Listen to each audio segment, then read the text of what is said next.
So what are the constitutional limits on state taxes? States cannot tax interstate and foreign trade. Amendment 14 requires taxes to be applied fairly, regardless of race, religion, or other factors. Again, fairly self-explanatory, I think. Taxes cannot be unreasonably heavy and must be used only for public purposes. Now, what is the definition of a public purpose? A public purpose really depends largely on who's in charge at that point in time. One guy might value the roads, another guy might value schools, a third might value small businesses. So what is this tax money being used for? So state constitutions, and why are we taxing? And what public purpose is it being taxed for? Well, politics is all who distributes, who collects and then who distributes the tax money. That's what it essentially comes down to. State constitutions also limit maximum tax rates and the taxing power of local governments. Now, the principles of sound taxation. So subjects contribute in proportion to their ability. A guy who makes $20,000 a year, well, $200 might be fair. A good proportion of his income. A man who makes $2 million a year, well, $20,000 might be proportionate to his income. Taxes are certain, they're not arbitrary, so the guy that makes $2 million a year knows he's going to be paying $20,000 next year too, and the year after that. It's not, they don't go into H&R Block and the guy says, okay, the government says you got to pay 10% this year, and the next year, okay, the government says you got to pay 15% because they think they can get more money out of you. Taxes are levied at a time and in a manner convenient to the contributor. We all know tax day, it's in April, right? So we can all plan accordingly. Taxes should not take much more money from the people than government needs. Now, this is an interesting point because both our state, the state of Illinois, I don't know if any of you are from another state, but the state of Illinois anyway, and the United States of America cannot take enough money from us to cover their needs. What I'm saying is they could tax 100% of our income, and that still wouldn't cover their debts.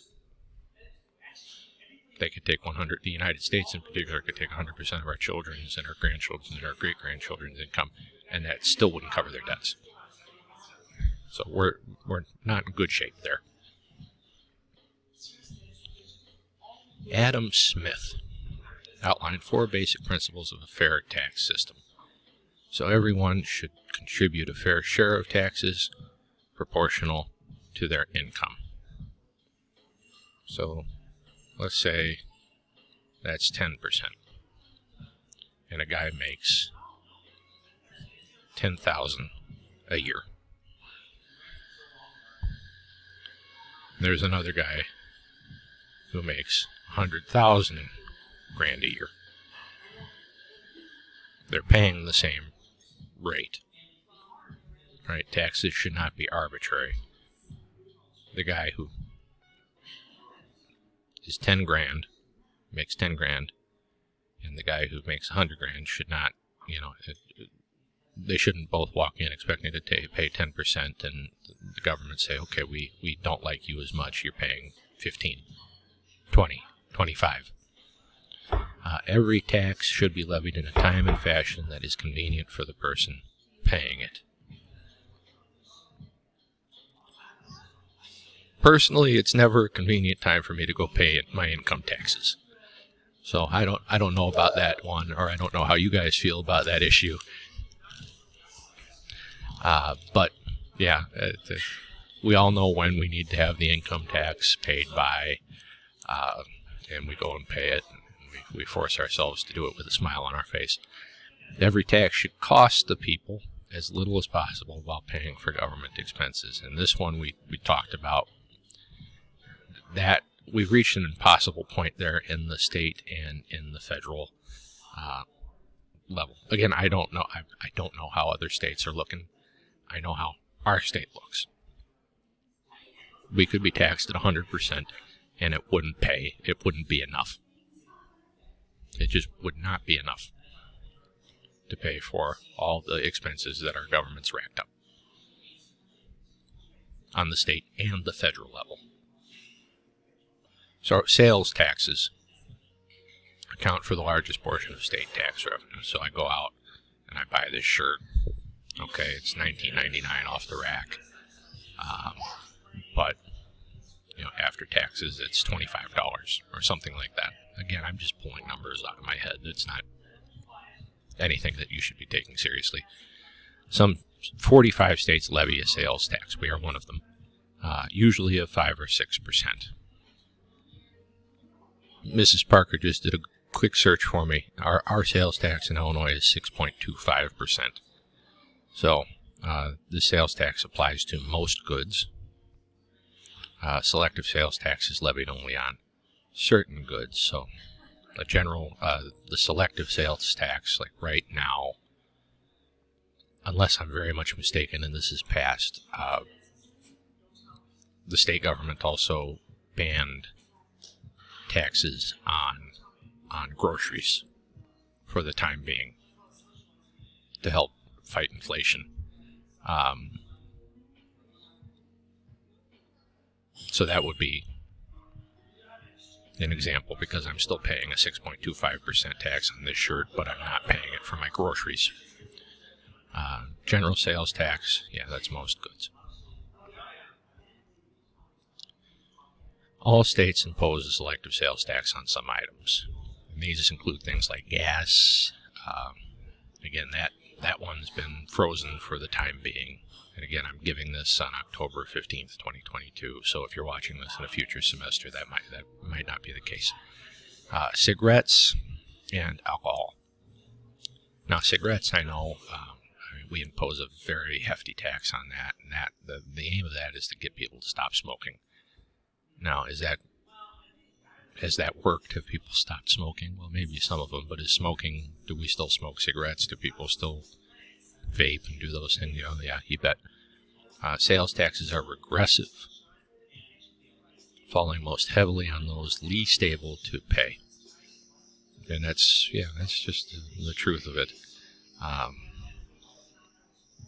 Grocery taxes, for instance, when they come back, and they will come back, you know, that's why we have public assistance, food stamps, things like that.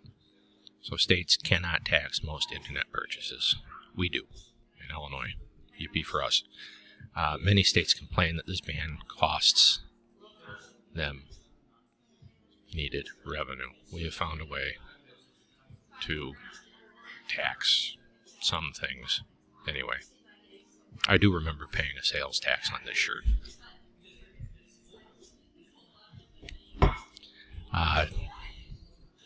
Taxes on the income of individuals and corporations provide us thirds of the state tax revenue.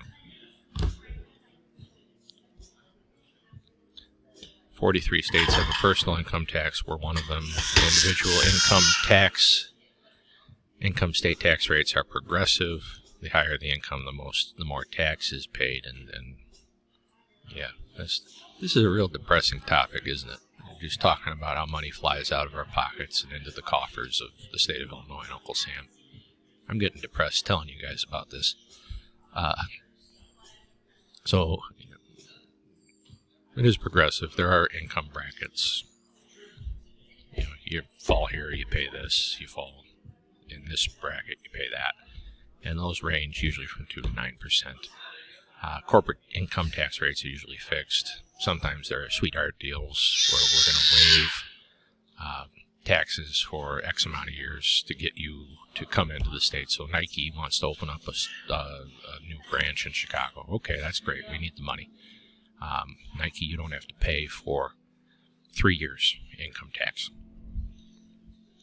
as a thank you, as an enticement to get them into the state. So property taxes are levied mainly by local governments. So the local, your municipality, your town, your city, they provide about 3/4 of all local government income. So real property includes land and building. Again, you don't deal with this if you're renting. Your landlord does. Personal property includes tangible property, computers, cars, and books, and intangible property, like stocks, bonds, mortgages, banks, accounts. So that's your personal property. You pay a tax on that. So the computer I'm recording this on, I paid a tax on. The car I drive, I paid a tax on.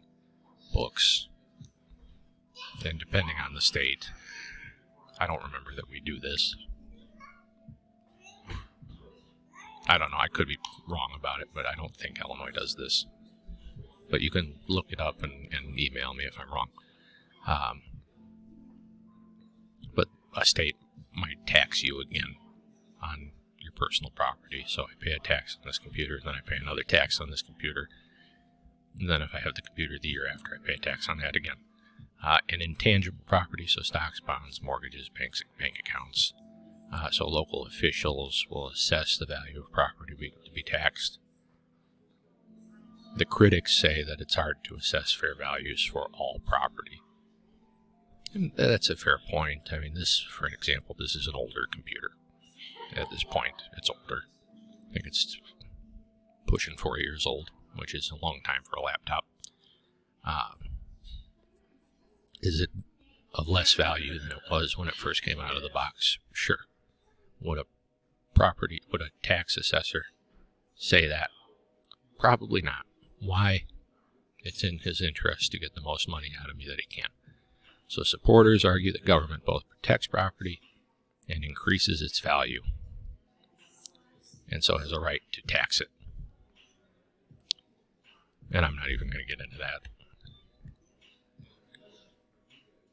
Come back for part 3.